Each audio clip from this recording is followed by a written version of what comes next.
नमस्कार मित्रों, कुंडली दर्शन 8 में आप लोगों का स्वागत है। मित्रों, आइए जानते हैं विभीषण ने हनुमान जी को माता सीता के पास पहुंचने के लिए कौन सी युक्ति बताई।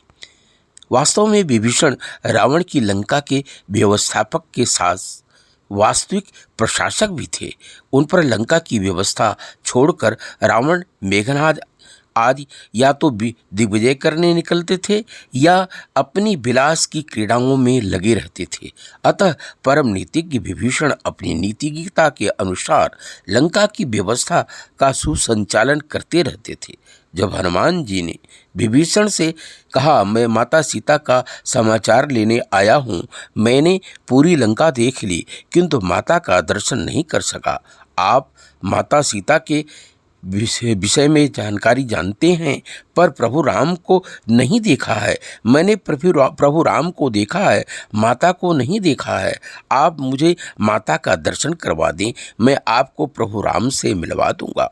सुनकर विभीषण जी खुश हुए किंतु थोड़ी ही देर बाद वेदना भरे स्वर में कहा, बहुत कठिन है, प्रायः असंभव है।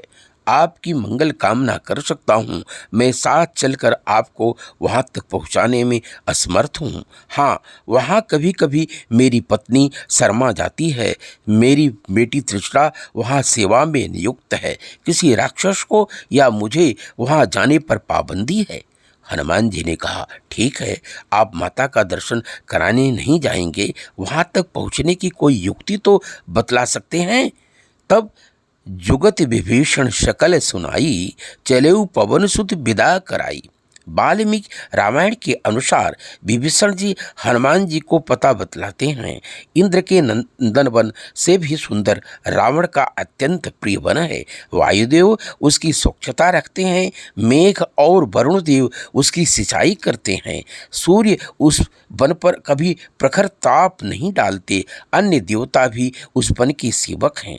रावण के अंतःपुर से लगा अशोक वन है। वहाँ पहुँचने का एक मार्ग दशानन के अंतःपुर से और दूसरा मार्ग राज सदन से चारों ओर खड़ी चार दीवारी के अंदर से है। उसका दूसरा द्वार जो उसकी ऊंची खाई में है, प्रहरियों, सेविका, राजसियों के आवागमन के लिए है, लेकिन वह भी राज सदन के चार दीवारी से भीतर है। राज सदन के मुख्य द्वार में प्रवेश किए बिना वहां तक पहुंचा नहीं जा सकता। राज सदन का मुख्य द्वार बहुत अधिक सुरक्षित है। हनुमान जी ने कहा, आप मुझे इतना बतला दें कि मुख्य द्वार में प्रवेश करके अशोक वन की ऊंची दीवार पर चढ़ जाऊं तो किधर जाने से भी श्री जानकी जी का दर्शन कर सकूंगा। विभीषण ने फिर कहा, बहुत कठिन है, उस स्वर्ण की सुचिक्कन दीवार पर चढ़ना दुर्गम है। उस द्वार पर आप प्रतीक्षा कर सकते हैं। जैसे ही भीतर से द्वार खुलता है तो आप अंदर चले जाइएगा। उद्यान के मध्य सरोवर है, एक देवी का मंदिर है, उससे थोड़ी दूर पर कई विशाल अशोक तरु हैं।